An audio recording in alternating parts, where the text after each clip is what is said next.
Vamos a continuar con Apocalipsis, el,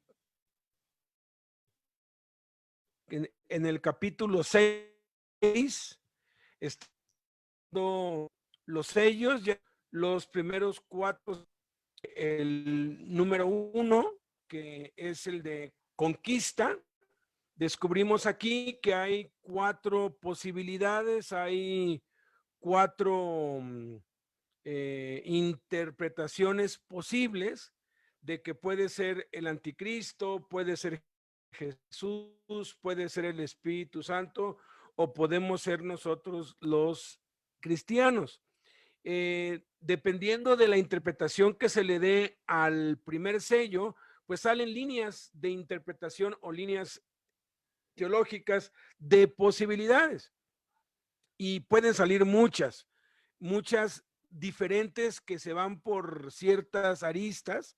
Sin embargo, cuando continuamos, no importa qué interpretación se le dé, todo termina en lo mismo, todo acaba en lo mismo, en la victoria de Jesucristo sobre Satanás, sobre el mal, todo termina igual. Entonces, da lo mismo la verdad como empiece, no importa si empieza de un modo u otro, al final de cuentas el resultado es el mismo y eso es lo que importa, y además de todo, nuestra responsabilidad sigue siendo la misma.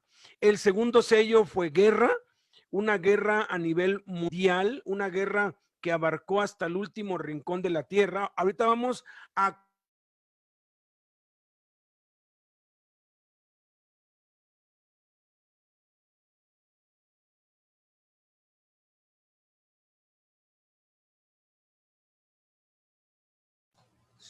Te congelaste, Beto.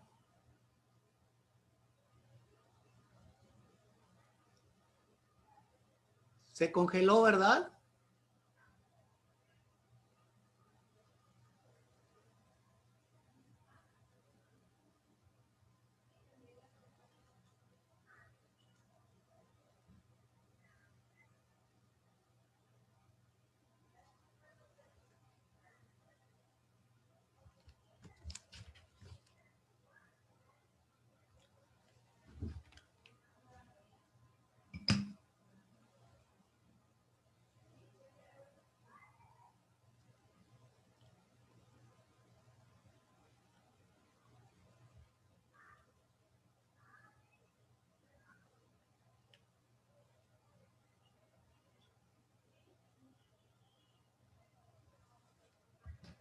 Ya le mandé mensaje a Beto.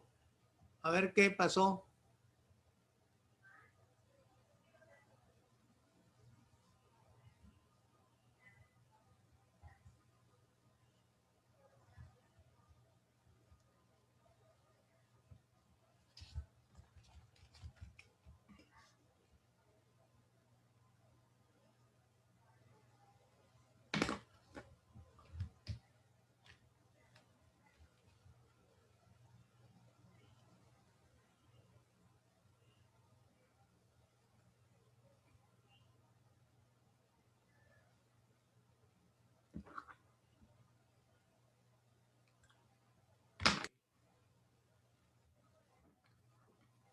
No te escuchas, Beto. Tu audio no está. ya, mil disculpas, es que creo que hubo como un apagón aquí o algo y se fue la luz y el internet se fue, pero ya estamos aquí de vuelta. O sea, sí me oigo bien, ¿verdad? Sí. Ok, perfecto. Continuamos entonces. Vamos a compartir la pantalla. Espérenme tantito. Ahí va. Entonces, estamos viendo. A ver, permítanme. No fue ahí. Es acá. Ahí está. Ahí está. Estamos viendo, pues, los 7 sellos. Vamos a corroborar ahorita que estos 4 sellos, si bien han sucedido a través de la historia de una manera u otra, jamás han sucedido de la manera como están descritos acá. El tercer sello es el hambre, el cuarto sello es la muerte. Hasta allí hemos visto. Vamos a considerar el día de hoy a los mártires, que es el quinto sello, las señales de la ira, que es el sexto sello, y el silencio, que es el séptimo sello. Una de las cosas de las cuales debemos tener muchísimo cuidado cuando estudiamos Apocalipsis es que nos podemos perder en la cuestión teológica, en la cuestión del texto. Nos podemos de verdad profundizar allí y perdernos por donde no debemos, ¿no? Hay una verdad que el Espíritu Santo le revela a Pablo, que dice que la letra mata, mas el Espíritu vivifica. Jesucristo lo confirmó de este modo cuando dijo, las palabras que yo les he hablado son espíritu y son vida. La carne para nada aprovecha. Entonces, si yo tomo el Apocalipsis solamente como letra y no lo llevo a la práctica, no lo llevo a la vida diaria, entonces definitivamente no me va a aprovechar y la verdad vamos a estar perdiendo el tiempo. Por eso es que yo nunca trato de, pues cuando alguien me quiere, pues poner en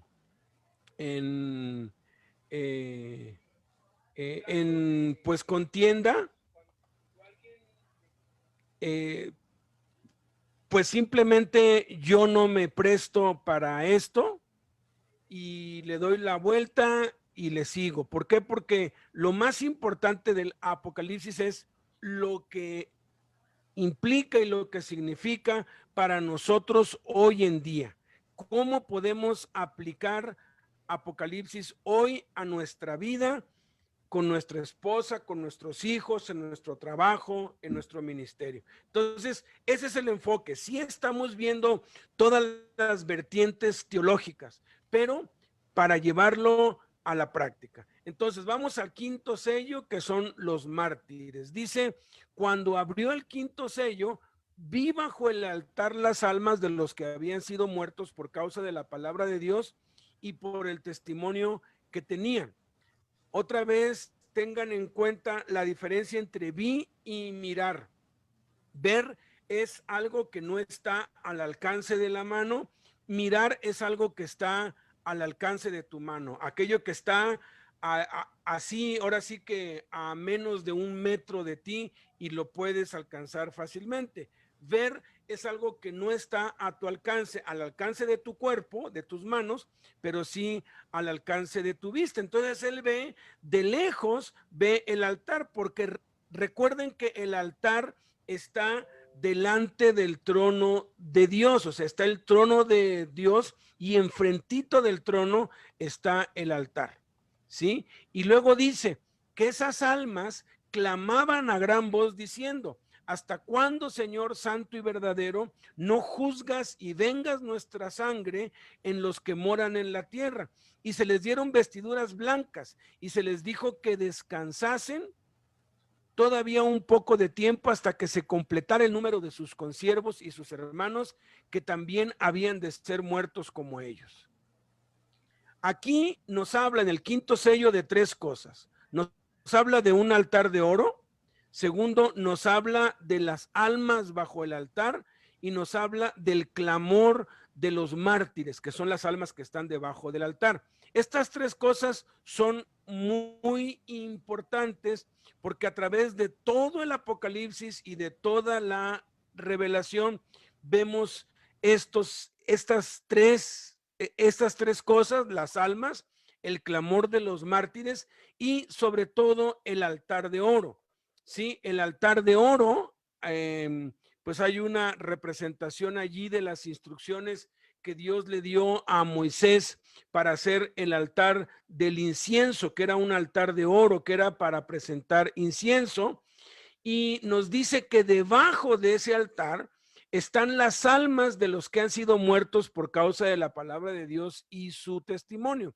No sabemos a ciencia cierta cómo, si está el altar y está flotando en el aire y abajo de eso está una multitud, porque es una gran multitud de las almas que están allí. Sea la interpretación que se le dé, estamos hablando de miles y miles y miles de almas que están allí. Están debajo del altar, pudiera ser que estén como está representado aquí, que el altar sea abierto, tenga una abertura o sea un altar demasiado grande y abajo del altar estén todas esas almas. Ante el altar, a través de todo el Apocalipsis se menciona el altar y es importante entender lo que representa este altar de oro. Dice en el capítulo 8, versículo 3, que ante este altar se paran los ángeles. Sobre este altar, los ángeles añaden nuestras oraciones, como dicen en el capítulo 8, versículo 3. En el altar hay fuego y del altar sale fuego, como dice en el capítulo 8, versículo 5. Dice que tiene 4 cuernos, tal y como el altar del Antiguo Testamento, descrito en Éxodo, en Levítico y en Números. Tiene 4 cuernos. También dice que está ubicado delante de Dios y en el templo de Dios. Ahora, cuando hablamos de templo, no hay que imaginar algo como un edificio en el cielo, porque estamos hablando de que alrededor del trono y delante del trono hay millones de millones de millones de ángeles y de seres, y eso es una actividad impresionante. No habría estadio, no habría ningún edificio que fuese posible de contener todo esto. Entonces el templo aquí está hablando que es simbólico o es el lugar donde habita Dios, así como nuestro cuerpo es templo del Espíritu Santo porque es donde habita el Espíritu Santo y nosotros no tenemos la forma de un edificio. Eso nos lo tenemos que quitar de nuestra mente. Los templos como edificios con cúpulas nunca fueron la intención de Dios. Templo significa habitación sagrada o habitación santa. Del altar también salen ángeles poderosos, dice el capítulo 14, versículo 18, y desde el altar hablan. Hay voces que salen y que dan órdenes, como dice el capítulo 16, 7. ¿Qué es lo que nos muestra todo esto? Si este altar está delante del trono de Dios y ahí es donde se procesan todas nuestras oraciones y de donde se dan órdenes y de donde salen ángeles y de donde salen órdenes y de donde sale fuego y hay fuego, entonces no es otra cosa sino que el escritorio del despacho de Dios. Es como si Dios tuviese un escritorio desde donde despacha todo, desde donde mueve todo. El presidente, el rey, tiene un lugar desde donde gestiona todo lo que hace, a donde le llegan todas las peticiones y desde donde da todas las órdenes. Y es interesantísimo esto porque son las oraciones de Dios, perdón, son las oraciones de los santos las que mueven el poder de Dios. Algo que tenemos que entender y que nos va a servir para el resto de nuestra vida es que no es nuestra necesidad lo que mueve el poder de Dios, no es nuestra miseria o nuestra condición lo que mueve el poder de Dios. Lo que mueve el poder de Dios son las oraciones. Entonces, las oraciones llegan aquí no porque suban al techo, porque hay quienes dicen es que yo oro y siento que mis oraciones no llegan al techo. Ya descubrimos que cada vez que oramos, que nos arrodillamos, que disponemos nuestro corazón para orar, entramos por la puerta que es Cristo delante del trono de Dios. El cielo, hay un portal que es la oración que se abre cuando nosotros oramos y esas oraciones se quedan en este altar y aquí son procesadas y de aquí Dios da las órdenes para responder a su tiempo, en su sabiduría y conforme a su soberanía, cada oración que nosotros hacemos. Entonces, el altar es importantísimo. Entonces, hagan de cuenta para más o menos darnos idea de dónde están estas almas, ¿sí?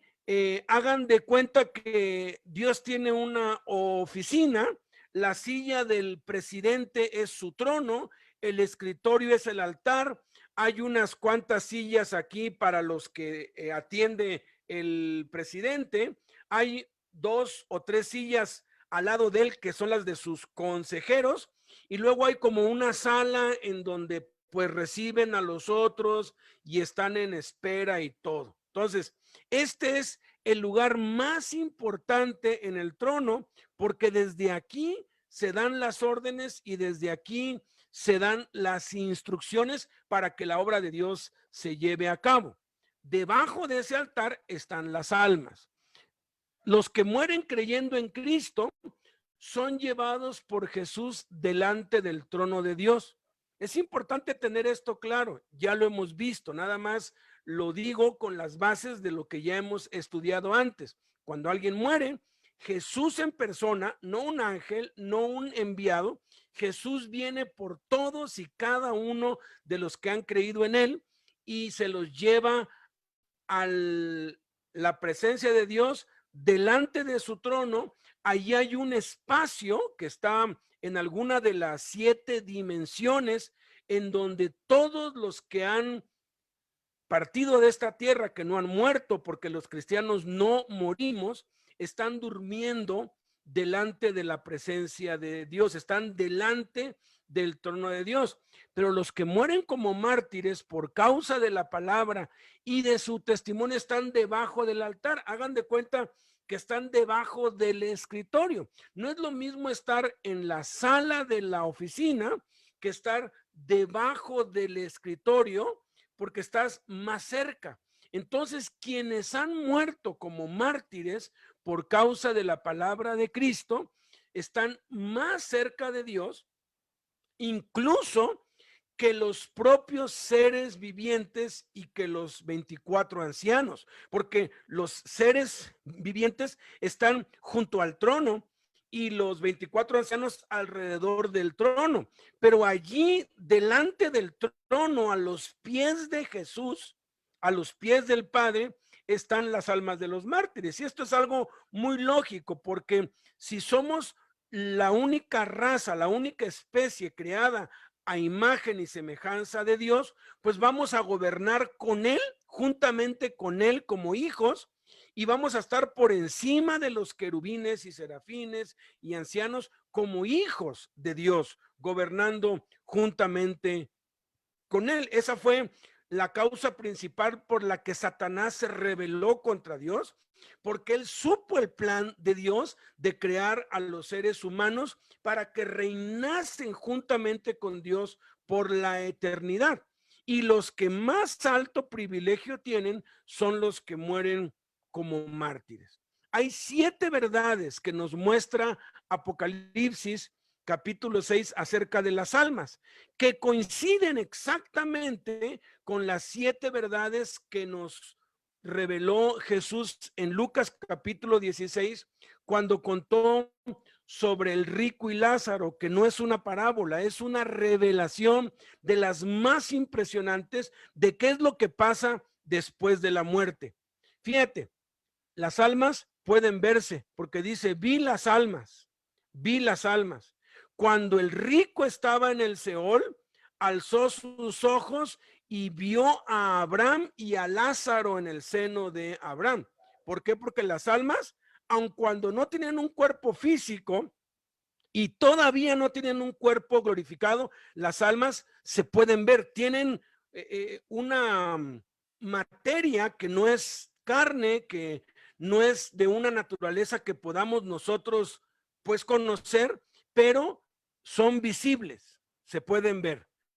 Luego, 2, tienen apariencia. O sea, si de pronto tú vas a una feria y ves a alguien disfrazado así con un traje, con el pelo echado para acá, con unos lentes y así pues de pronto tú dices, ah, pues este está disfrazado de Benito Juárez. ¿Y cómo sabes que es pues Benito Juárez? Porque sabes que Benito Juárez era chaparrito, era moreno, usaba traje, tenía su pelo hacia acá, hacia un lado, usaba lentes, etcétera.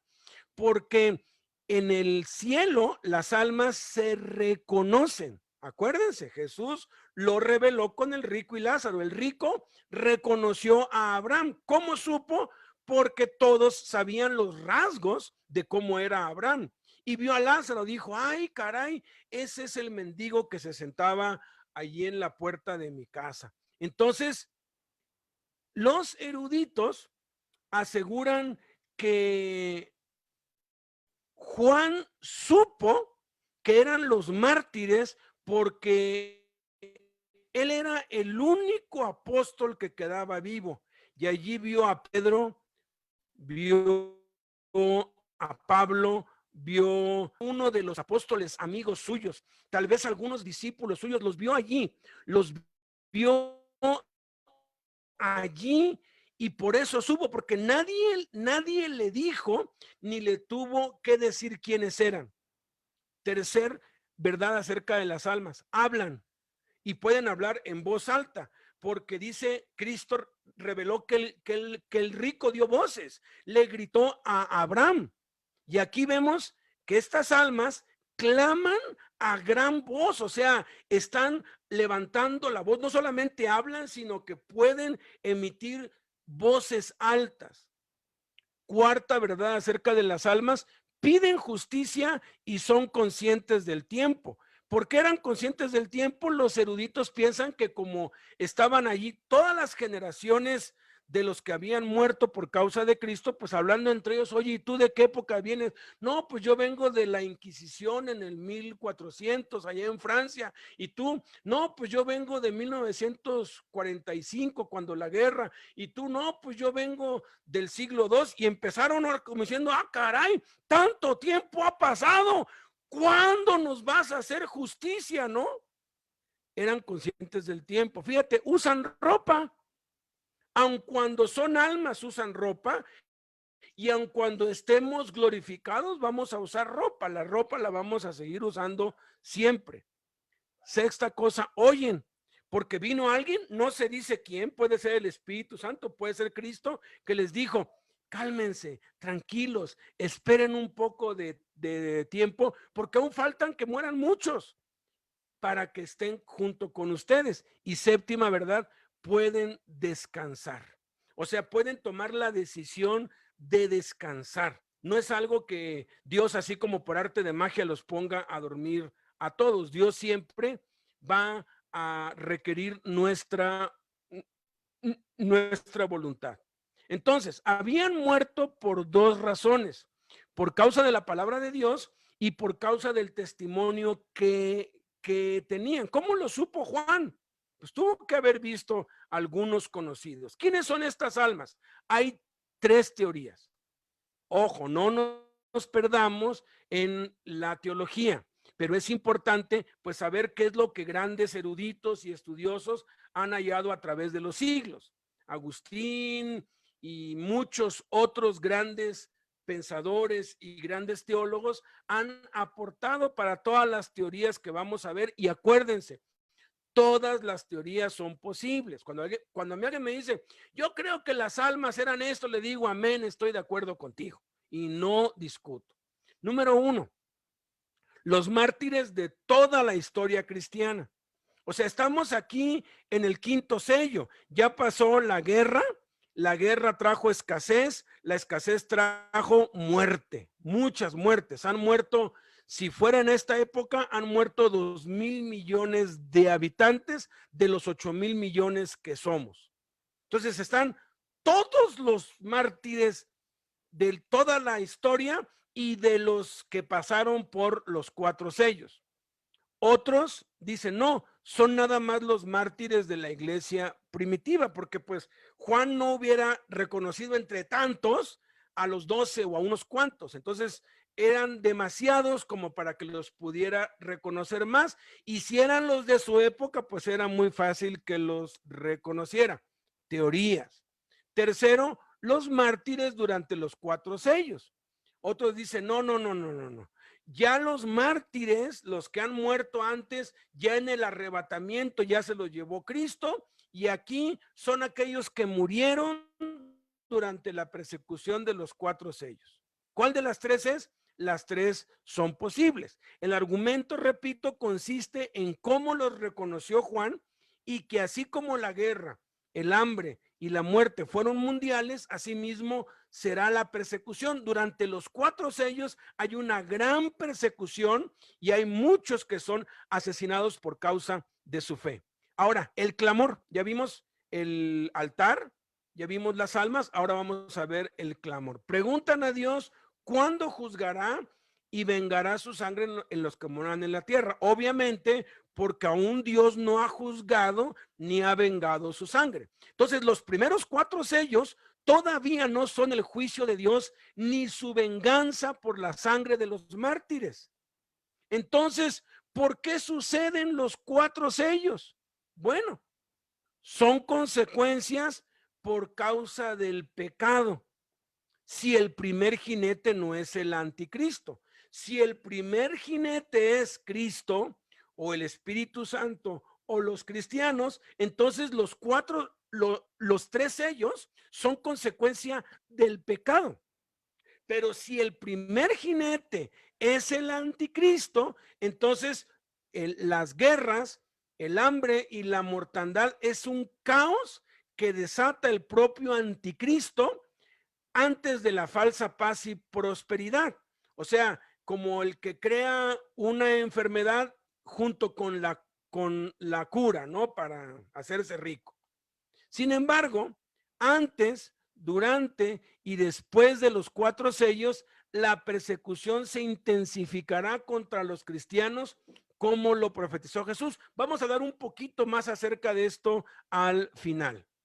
Cada uno de los apóstoles, excepto Juan, murió por causa de su fe en Cristo y por su testimonio. En 3 minutos vamos a ver a los 12 apóstoles. Jacobo fue decapitado en Jerusalén por órdenes de Herodes en el 44 después de Cristo. Felipe murió en Frigia, azotado y encarcelado y crucificado en el 54 después de Cristo. Mateo murió en Etiopía, atravesado por una lanza en el 60 después de Cristo.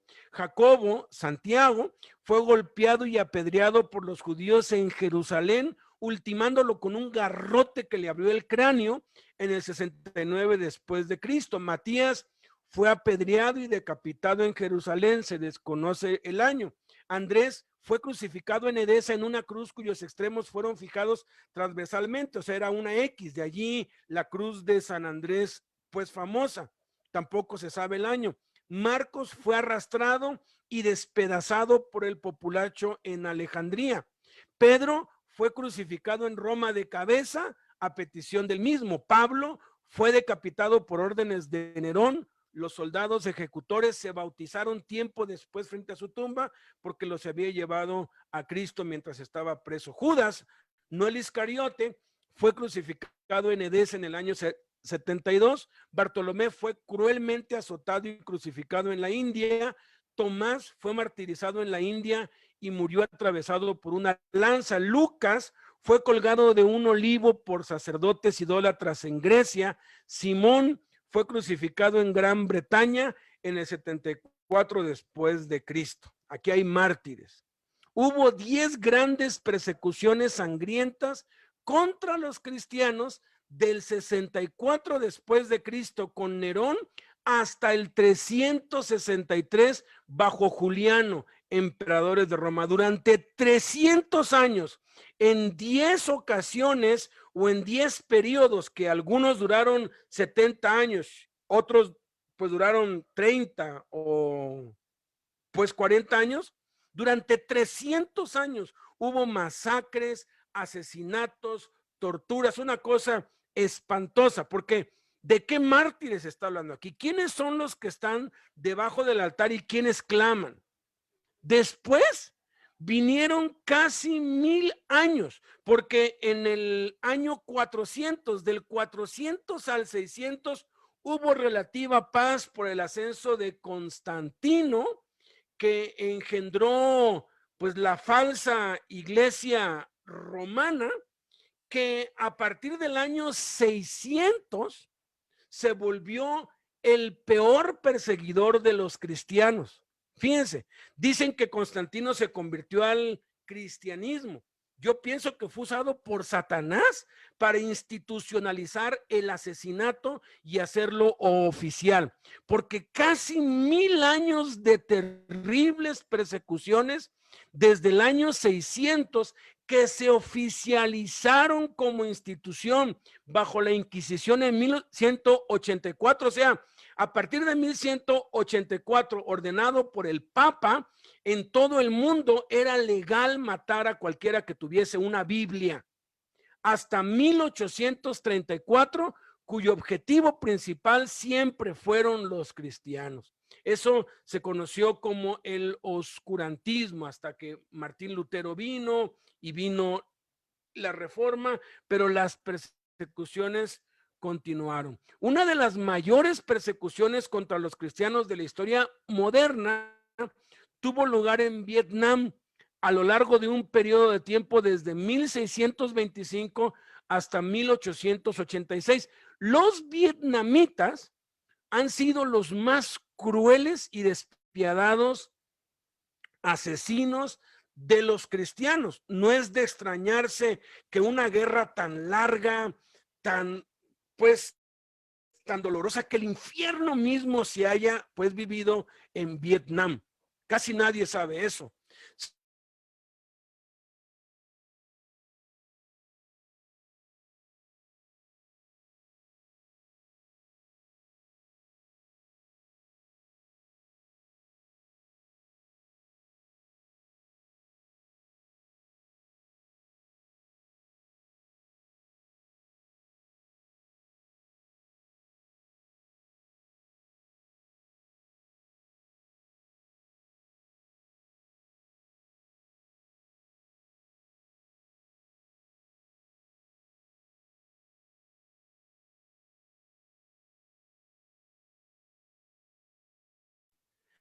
Se calcula que en esos años fueron asesinados unos 130,000 cristianos. Según diversos estudios, en el siglo XX habrían sido asesinados unos 45 millones de cristianos, y cada año, hasta el día de hoy, mueren entre 160 y 300,000 cristianos por causa de su fe en Cristo en este siglo 21.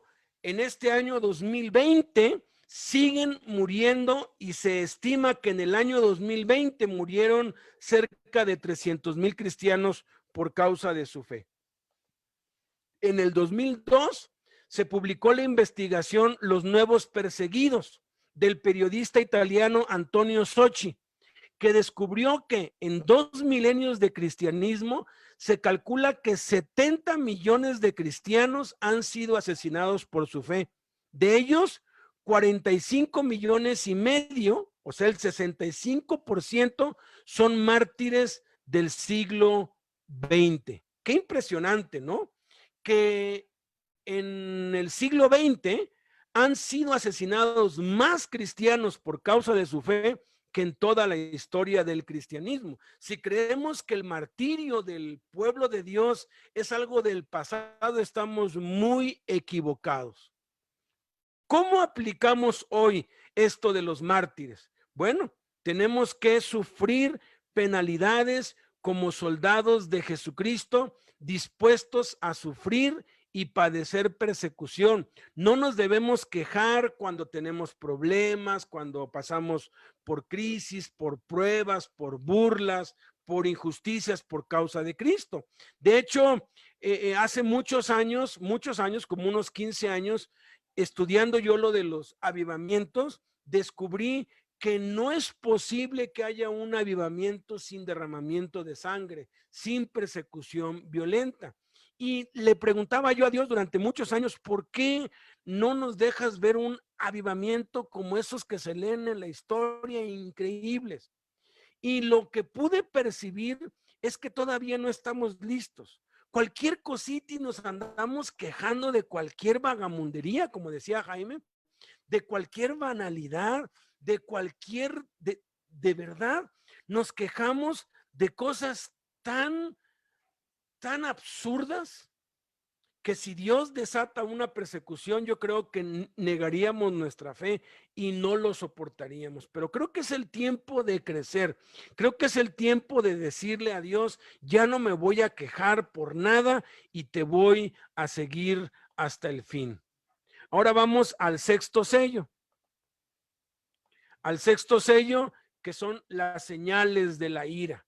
Dice Hechos 2:20, el sol se convertirá en tinieblas y la luna en sangre antes que venga el día del Señor grande y manifiesto. Esto lo corrobora los profetas del Antiguo Testamento, lo corrobora Jesús y lo vuelve a corroborar Jesús aquí.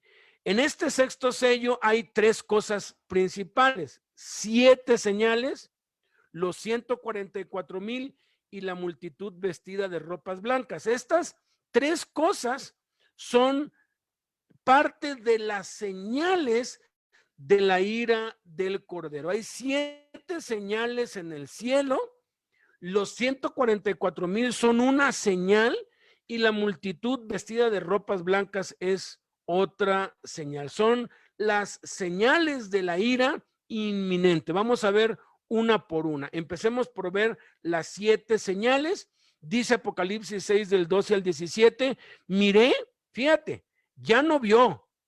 Durante los 5 sellos, ve cuando el Cordero abre el sello. Ahora lo mira.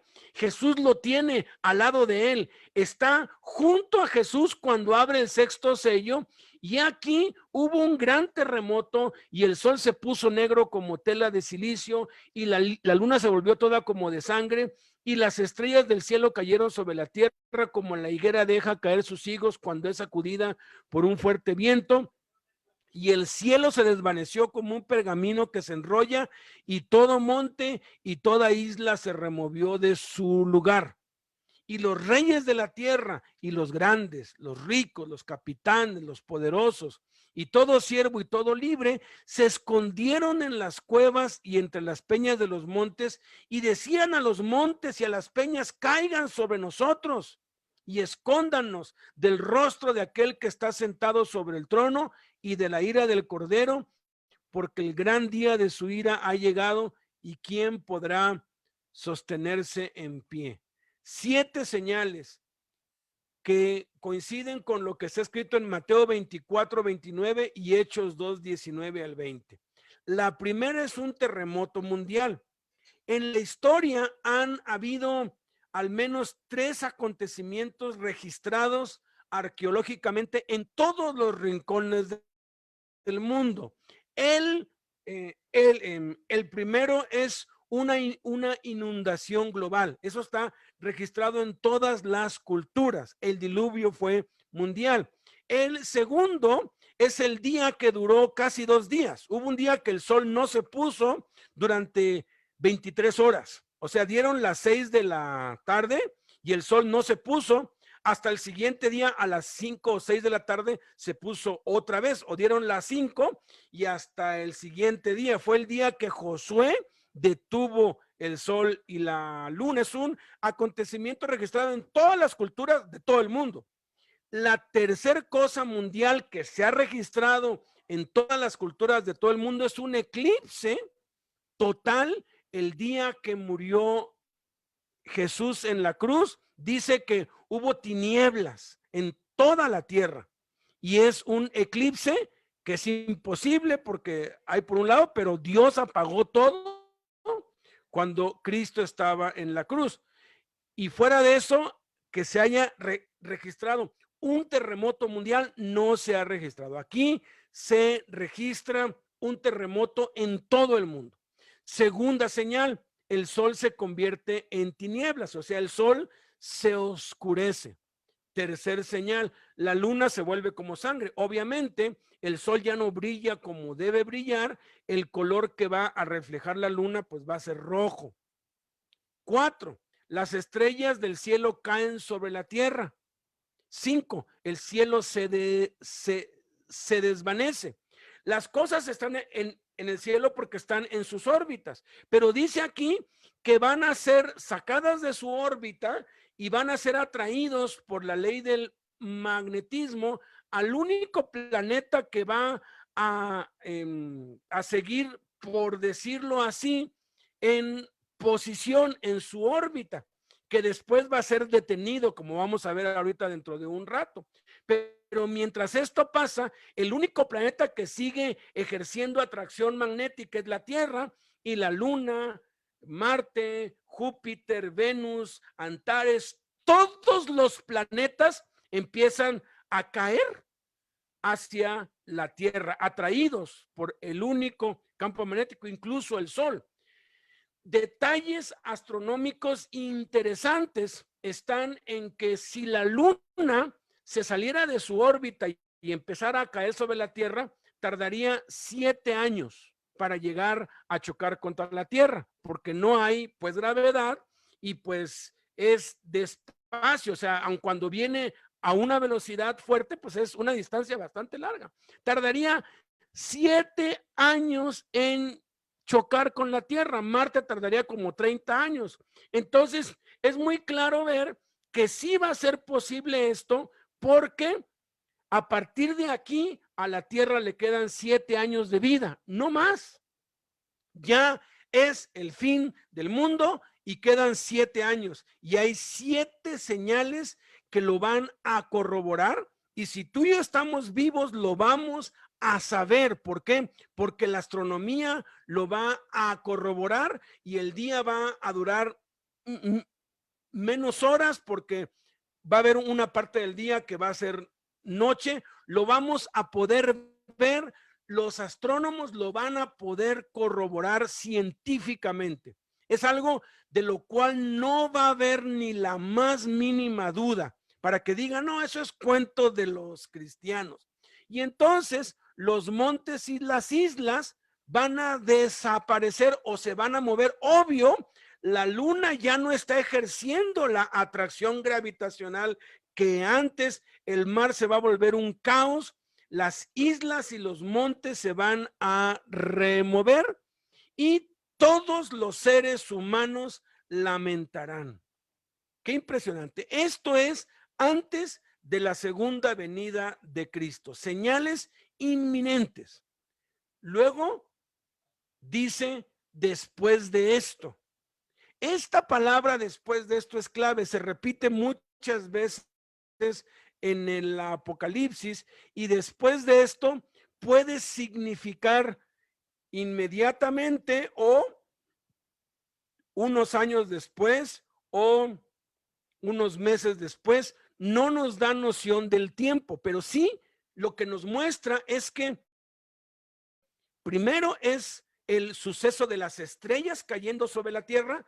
Y después de esto, después de ver este cuadro de la gente desesperada en la tierra porque ya les llegó el fin, dice, vi a 4 ángeles en pie sobre los 4 ángulos de la tierra, que detenían los 4 vientos de la tierra para que no soplase viento alguno sobre la tierra, ni sobre el mar, ni sobre ningún árbol. Vi también a otro ángel que subía de donde sale el sol y tenía el sello del Dios vivo, y clamó a gran voz a los 4 ángeles a quienes se les había dado el poder de hacer daño a la tierra y el mar, diciendo, no hagan daño a la tierra, ni al mar, ni a los árboles, hasta que hayamos sellado en sus frentes a los siervos de nuestro Dios. Y oí el número de los sellados, 144,000 sellados, de todas las tribus de los hijos de Israel.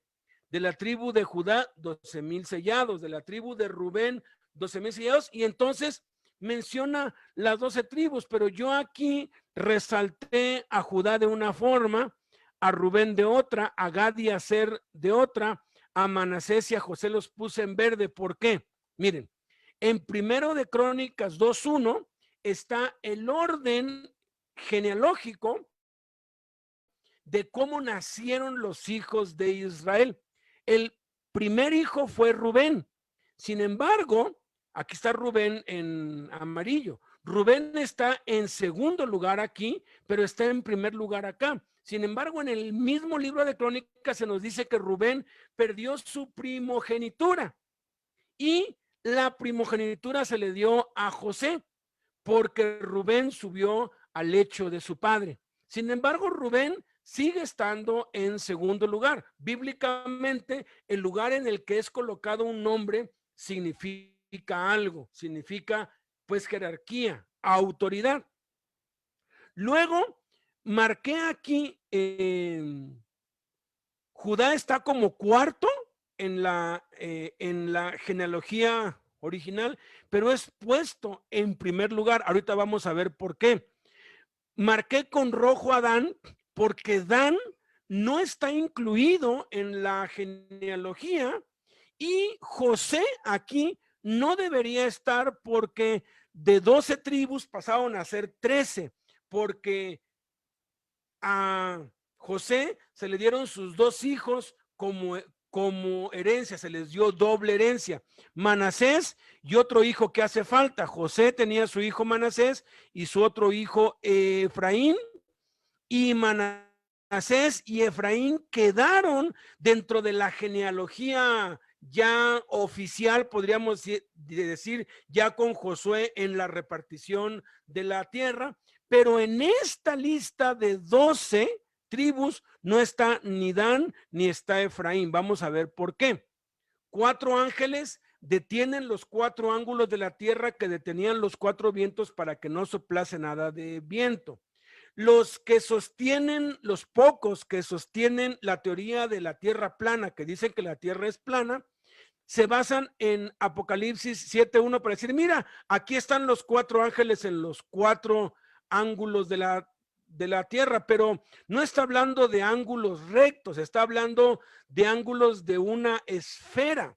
En la física, todos los objetos tienen un centro y tienen puntos desde los cuales tú los puedes impulsar. Se tienen que usar las leyes de la física que descubrió Isaac Newton para poder poner un satélite donde no hay gravedad. Si tú llevas algo afuera de la atmósfera de la Tierra y lo dejas ahí, ahí se queda flotando, no hace nada. Si lo empujas, se va con el impulso que tiene y se va y no para nunca.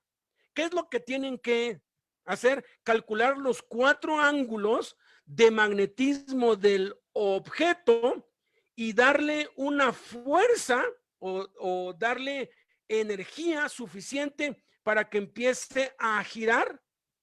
Y entonces, una vez que gira, ya de sus 4 ángulos, ya lo puedes poner en órbita y va a estar en órbita sin consumir energía de ningún tipo por siglos, mientras no pase otra cosa y lo choque. Entonces, la Tierra, en su fuerza gravitacional, también tiene 4 ángulos desde donde corren los vientos que hacen que la Tierra gire alrededor de su eje y gire alrededor del Sol. Interesante también, el Sol es una estrella que va a venir sobre la Tierra. Han hecho cálculos, si el Sol saliera de su órbita y se acercara a la Tierra, pasarían exactamente 7 años para que la intensidad del Sol incendiara a la Tierra. Vamos a ver que en la 7ª copa, la Tierra es incendiada totalmente, porque el Sol ya se acercó y va a llover fuego sobre la Tierra. Entonces, lo que hacen estos ángeles es detener la Tierra, porque a partir de aquí van a empezar a destruirla de parte de Dios. La Tierra no la va a destruir el hombre, ni la va a destruir la naturaleza, va a ser Dios quien lo haga.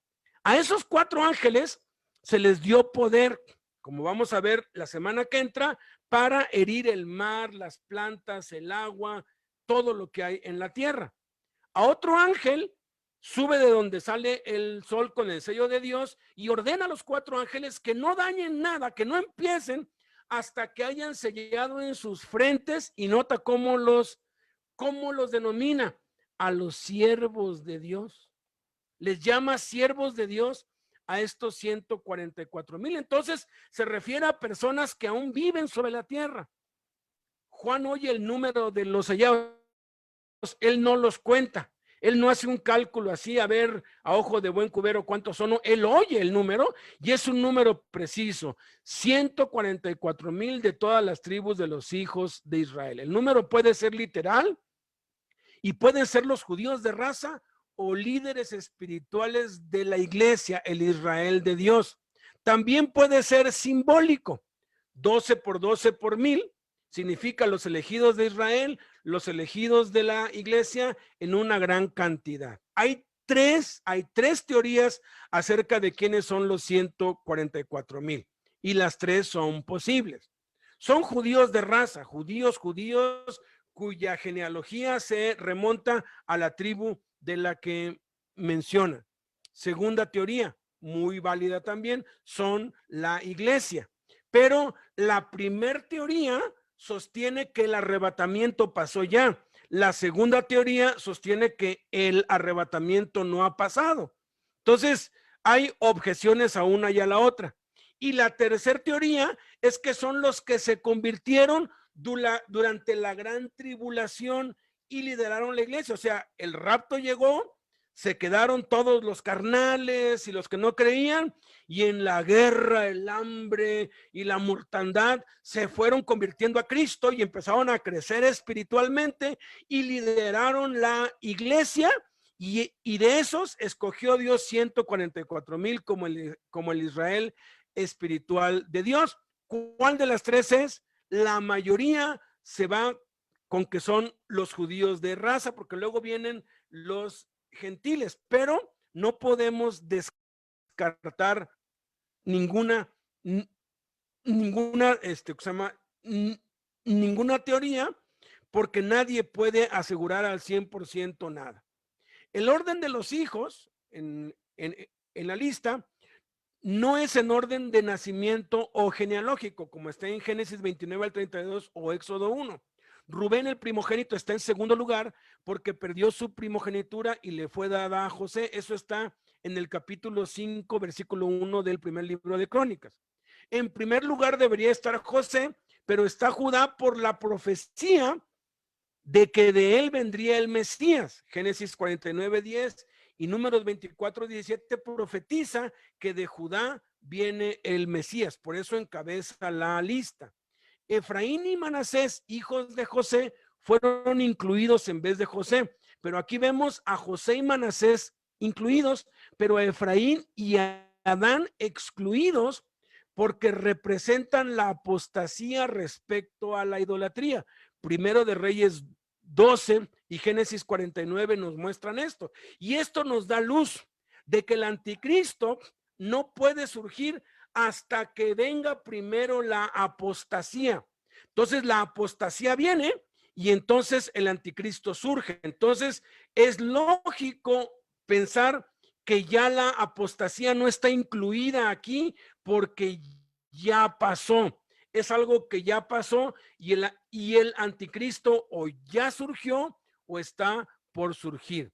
Sea cual fuere la identidad o naturaleza de los 144,000, son una señal del inicio del fin del mundo, que a la tierra le quedan 7 años de vida y que a pesar de que el anticristo tomará el dominio mundial, aún habrá un remanente santo. Si fuera el día de hoy, de 6,000 millones de habitantes que quedarían vivos después de la muerte de 2,000 millones, quedaría el 0.0024% de la población. Y entonces viene la multitud vestida de ropas blancas. En Apocalipsis 7, del 9 al 17, luego dice, después de esto miré, otra vez él está en la escena, y aquí una gran multitud, la cual nadie podía contar, de todas naciones y tribus y pueblos y lenguas, que estaban delante del trono y en la presencia del Cordero, vestidos de ropas blancas y con palmas en las manos, y clamaban a gran voz diciendo, la salvación pertenece a nuestro Dios que está sentado en el trono y al Cordero. Y a todos los ángeles estaban en pie alrededor del trono y de los ancianos y de los 4 seres vivientes, y se postraron sobre sus rostros delante del trono y adoraron a Dios diciendo, amén, la bendición y la gloria y la sabiduría y la acción de gracias y la honra y el poder y la fortaleza sean a nuestro Dios por los siglos de los siglos, amén. Entonces uno de los ancianos habló diciéndome, estos que están vestidos de ropas blancas, ¿quiénes son y de dónde han venido? ¿Por qué le pregunta eso? Los eruditos aseguran que es porque como él reconoció a las almas de los mártires, porque aquí estamos hablando de almas, no estamos hablando de resucitados, todavía la resurrección no se da, todavía no tienen cuerpos glorificados, son almas, son millones y millones de almas incontables, pero son almas con ropas blancas y palmas en las manos. Entonces el anciano viene y le dice, ¿y estos de quién son? Y aquí Juan como que dijo, pues la verdad no reconozco a ninguno. Yo le dije, Señor, tú lo sabes. Miren, hay muchas interpretaciones acerca de quiénes son, las vamos a ver. Pero yo siempre prefiero inclinarme a lo que el Apocalipsis aclara. Y esta es una de las pocas cosas que el Apocalipsis aclara. Y dice que el anciano le dijo, estos son los que han salido de la gran tribulación y han lavado sus ropas y las han emblanquecido en la sangre del Cordero. ¡Wow! Esto echa por tierra muchas teorías y nos deja con más incógnitas que respuestas. Por esto están delante del trono de Dios, continúa diciendo, porque nos muestra aquí que somos nosotros, porque dice, y le sirven día y noche en su templo, y el que está sentado sobre el trono extenderá su tabernáculo sobre ellos, ya no tendrán hambre ni sed, y el sol no caerá más sobre ellos, ni calor alguno, porque el cordero que está en medio del trono los pastoreará y los guiará a fuentes de aguas de vida, y Dios enjugará todas las lágrimas de los ojos de Dios. Somos nosotros, todos los redimidos, todos los que hemos sido salvados por la sangre de Cristo. Estamos aquí. Hay quienes dicen, son los del rapto, pero aquí está hablando de algo mucho más que el rapto. Está hablando que es una multitud incontable lavada con la sangre de Cristo, y esto mismo lo repite ya luego Cristo después de su segunda venida, cuando ya estamos en la nueva Jerusalén con Dios. Entonces, esto nos puede dejar con más dudas, pero nos deja con mucha esperanza, y eso es lo que nos importa. Hay dos posiciones respecto a esta multitud. Hay más, pero las dos principales son estas y crean dos líneas doctrinales totalmente opuestas. La primera se refiere a la multitud incontable de salvos entre los gentiles, que es donde estamos tú y yo. Y la segunda, a los mismos 144,000, simbolizando estos a los elegidos, porque dice en el 7:9, después de esto, y no después de eso. Entonces, puede ser que los 144,000 simplemente es un símbolo de una gran multitud, porque el 1000 significa un número incontable. En hebreo, el 1000 significa un número que no se puede contar. Y cuando alguien decía 1000, pues decías que no hay cuenta. Y 12 por 12, los elegidos de los judíos y los gentiles. Entonces, puede ser que la misma multitud acá es la misma multitud acá. Puede ser. Acuérdense, nada es concluyente cuando no hay una explicación. Otros argumentan que es una escena del futuro, donde se le muestran a Juan a los salvos de todas las generaciones. O sea que Dios se lo lleva del quinto sello, se lo lleva ya hasta el final de los tiempos, y aquí están también las almas de los mártires glorificados ya. Están delante del trono, en la presencia de Jesús, vestidos con palmas, clamando y adorando con todos los demás. Sin embargo, un anciano define quiénes son: los que han salido de la gran tribulación y han lavado sus ropas y las han emblanquecido con la sangre del Cordero.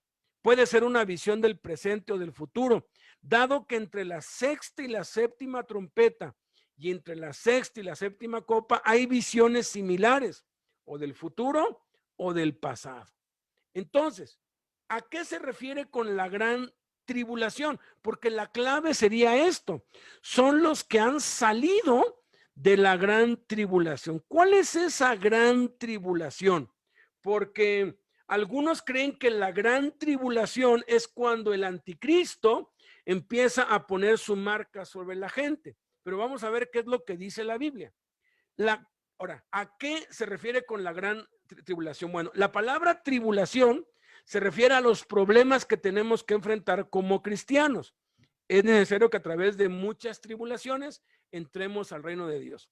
La palabra tribulación se refiere a lo que seremos entregados como una de las señales del fin.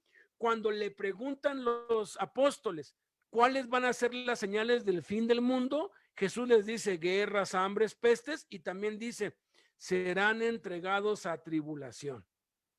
Tercero, también se refiere a la gran tribulación que Jesús dijo, cual no la ha habido desde el principio del mundo hasta ahora, ni la habrá. Jesús dijo, habrá una gran tribulación, cual no la ha habido desde el principio del mundo hasta ahora, ni la habrá. No ha habido desde el principio del mundo hasta ahora una guerra de las proporciones que nos marca el sello número 2.